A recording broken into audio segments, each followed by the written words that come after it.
Arsenal won, PSG won. We've taken them all the way, the full 90 minutes, the full 30 minutes extra time, to lose 4-3 on penalties. I'm going to do what this name suggests. I've got a conspiracy behind this one.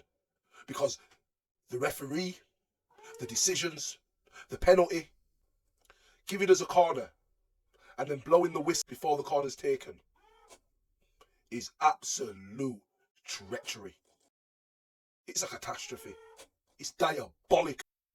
I don't know how much man can take. Well, we took it, and we're going to have to take it by the rivals. What's going to be said? We don't know, but one thing I do know is only Arsenal fans will remember how this night went, and everybody else is going to remember the end result. Let's break it down and see what the fuck went on. You wanna know how we do it in Yorkshire? We still get packs and put it in portions. Back then we were smashing up courses. YJB man still get tortured. Course I'm still in the hood, but I might cook food. Check Mike in the orchard. Drink game live, eat that off a boredom. Thirsty, go to the barman, saw him. You know how we do it in Leeds, still chasing goals and dreams and peace. Lynch, but my dog still get off beans. Drunk in a cup like we don't need sleep. I don't cheat and sleep. Seats for the week, have you done 20 bar in a week? 5 from the street, I'm knee deep, it's me and Big Mike on the beat. Good evening, my fellow Gooners. Wear this badge with pride, with absolute pride. My voice is already gone, but I've been screaming at the TV, man. This has been an absolute diabolical match to witness. It's been a great performance by us. Can't fault the manager, can't fault his choice, can't fault anything that the manager did.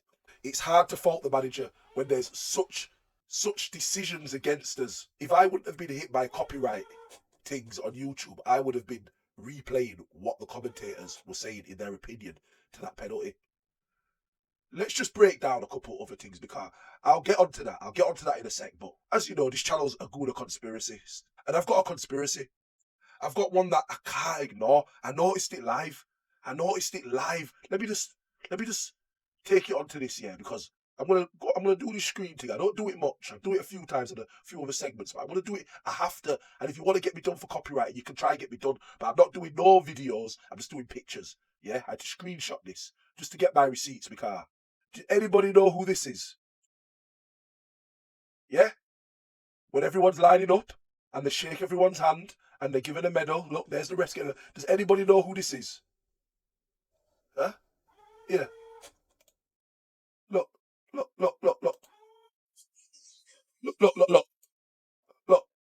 Does anybody know who this is? Huh? Look at him. Look at him. Look at him. Hey, celebrate. Hey. Yeah, man, great celebration. Yeah? Well, listen, I'm going to tell you who he is. You know what his name is? His name's Nasser. Yeah? Nasser Al-Khelaifi, CEO of Paris Saint-Germain, arrives at the stadium prior to blah, blah, blah, blah, blah, blah. That's when that picture's taken. I'm just showing you who he is, yeah? He is the Paris Saint-Germain CEO. Let me show you something else. Al-Khelaifi was also a member of the organising committee for the FIFA Club World Cup, and has been a member of the UEFA Executive Committee since 2019. He was elected as the chairman of European Football Clubs (EFC) in 2021, and has been its representative on the FIFA Council since 2025. Al-Khelaifi was honoured by ESPN as the 7th most influential individual in the realm of football in 2015. His influence was further solidified in May 2020, when a France football ranking positioned him as the most influential personality in sport. You understand what I'm saying? The 7th most influential character. He has been a member of the UEFA Executive Committee since 2019, becoming the first Arab to hold an UEFA position. In April 2021, he was appointed as chairman of European Football Clubs (EFC) by the Executive Board. In October 2025, he became its representative on the FIFA Council. This is a very powerful guy in PSG. Them decisions couldn't have been by accident. It was too blatant. Get off this, man. Get off this. And you know these decisions are probably not a one-off. In October 2017, the Swiss courts opened an investigation against him for suspicion of private corruption in the allocation of television rights for the World Cups 2026 and 2030 for the Middle East and North Africa international media market. And on the 30th of October 2020, Nasser al-Khelafi was cleared of charges of aggravated criminal mismanagement for his alleged part in a corruption trial involving former FIFA General Secretary Jerome Valk. However, he was found guilty of forging documents related to television rights for the World Cup and fined 24,000 Swiss francs, which is $26,500, according to the Swiss Attorney General's office. Valk exploited his FIFA role between 2013 and 2015 to favour media partners he preferred by providing the media rights for various World Cup and Confederations Cup tournaments. Now, this is what I'm talking about. He's not far from cheating. And something just was fishy about this game today. It was fishy. It stinks. So, boy, to me, his credibility goes down tenfold. I don't trust him. I don't trust him. I don't trust the way things have gone today to show that he's got any sort of different morals or a different way of doing things. If he wants something done, he'll have something done. That's my conspiracy over. That's my conspiracy. It's just a bit fishy. It's a bit fishy how my man's there celebrating, but my man's got links all over the place and my man's got conspiracies or, let's say, allegations. Let me say allegedly. Mount's the internet ready. Allegedly for all of that, what I've just said, yeah? Allegedly, he's a cheat. Where should I start? Half time. I don't think I've ever seen that before. I don't think I've ever once seen in my life awarding a corner on the 6th minute of injury time. He decided to give us a corner, and before Saka was able to take that corner, to blow his whistle and send us off, leaving everybody confused. Now, I thought, you know what, cool, all right, cool. All right, cool. If that's what we're doing, cool. You know what? These little things here. Bear in mind, we've already had a couple fouls that wasn't given to us. Cool, you know, Mascara got a yellow, and a couple of their players weren't getting yellows. You know, I don't even want to take it away from Paris Saint-Germain. Paris Saint-Germain played a very good game. It went exactly how it was scripted. How a lot of people thought it was going to go. We was going to defend very well, and they was going to put the pressure on. We soaked up the pressure, and within 5 minutes, Havertz scored a wonderful goal, and we maintained and held that pressure for the whole of the first half until that equaliser, which was a penalty. It was a penalty. It was very clever by Kvaratskhelia. 1-2 played, got in behind Mosquera, and like the inexperience that he possesses, or let me not say inexperience, let me say the youth of trying to make up for being slipped by Kvaratskhelia. He has tried to go for the ball, and Kvaratskhelia has done a skelly and got in between the ball and man drew the foul. Penalty. Straight up penalty. After that goal went in, you know, we went back to work, went back to the grind, held them up very well.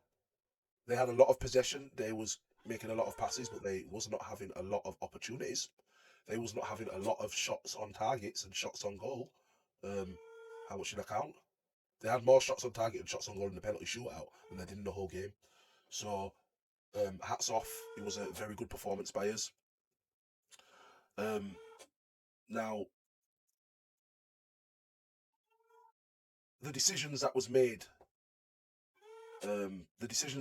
was diabolical. So diabolical, Declan Rice took a yellow because he couldn't believe it. First of all, let's just get onto the elephant in the room. Let's just get onto the big one. Like I wish I won't get a copyright, otherwise I'd have to show this again.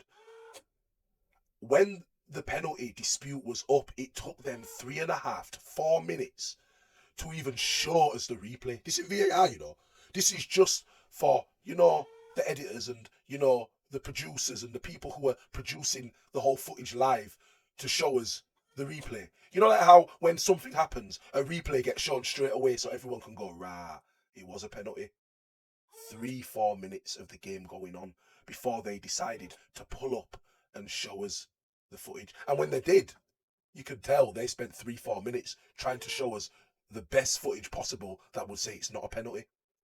It's failed. Because a stonewall penalty is a stonewall penalty. There's no hiding it. I can't even say Madueke went down easily.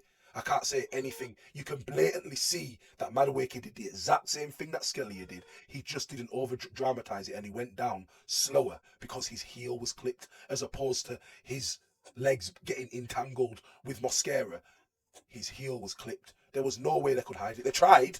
That's why it took 3-4 minutes for them to show the replay. They tried.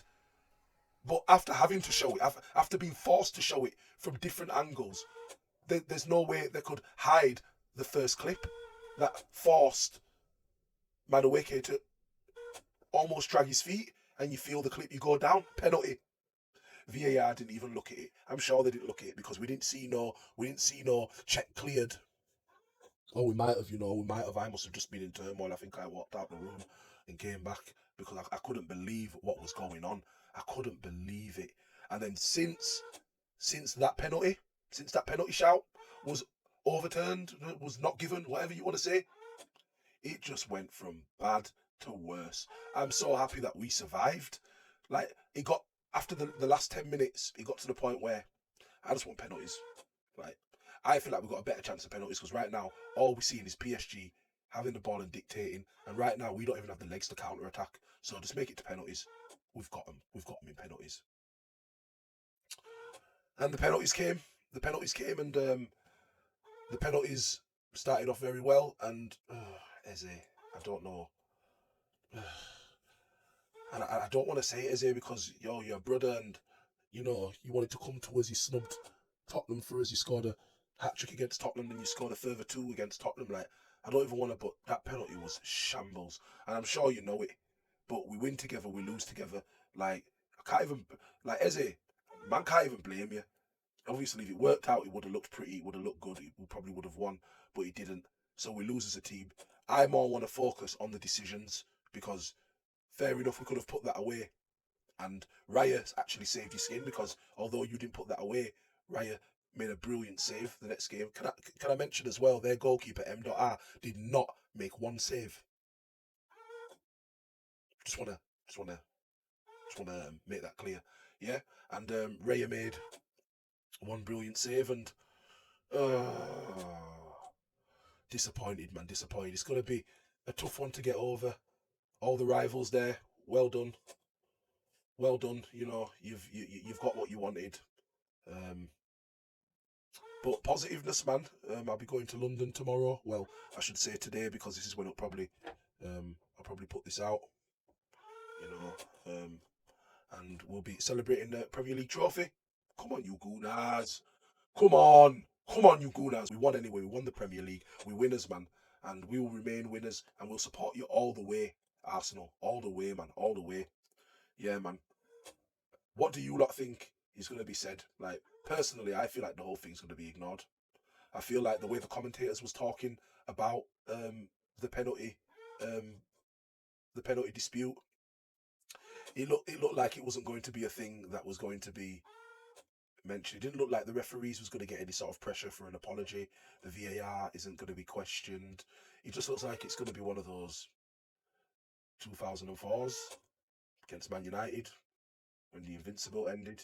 You know, Rooney dive, Rio Ferdinand and Frederick Ljungberg, last man, should have received a red card, didn't even get a foul. It seems like it's going to be one of them where you're going to have to go and do some research to actually realise how we got robbed.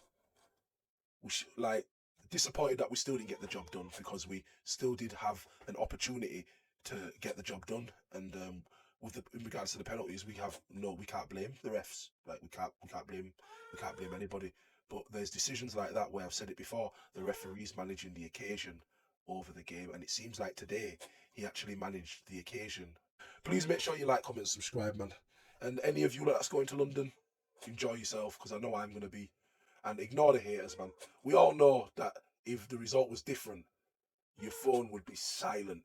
You wanna know how we do it in Yorkshire? We still get packs and put it in portions. Back then we were smashing up courses. YJ Beamers still get tortured. Course I'm still in the hood, but I might cook food. Check Mike in the orchard. Drink game live, eat that off a board and bursty. Go to the barman, saw him.